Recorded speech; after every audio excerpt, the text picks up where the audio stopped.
Recording by Bhojpuri unique Madhepura.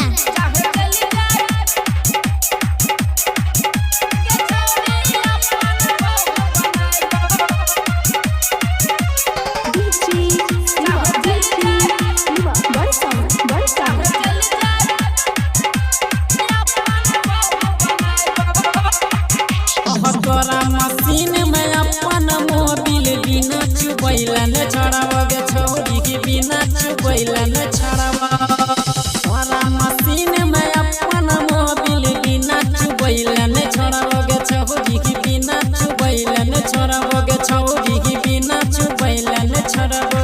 चाहे चल जाए बम या गोली के छौरी अपन भव बनाइबो। चाहे चल जाए बम या गोली के छौरी अपन भव बनाइबो।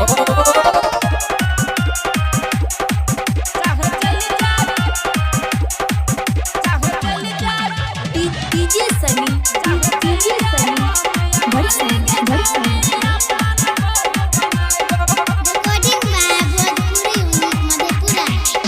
तोरा मशीन में छौरी धार छो धड़ागर। तोरा से बेसी छौरी छलै के करागर छलै के करागर। हे गई तोरा मशीन में छौरी धार छो धड़ागर। तोरा से बेसी छौरी हमारा करागर। तोहर दोनों बलाप के छौरी ईटा लायक हफरबो। छौरी ईटा लायक हफरबो। चाहे चल जाए बम या गोली के छौरी अपन भव बनाइबो। चाहे चल जाए बम या गोली के छौरी अपन भव बनाइबो। भोजपुरी यूनिक मधेपुरा।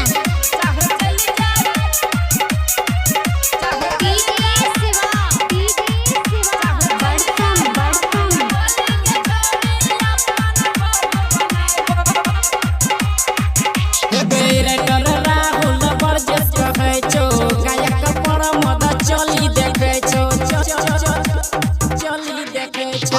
राइटर राहुल बरजेस कहै छो गायक पर मद चली देखै छो। जेसीबी लगाई के छौरी भीतर के हम करबो।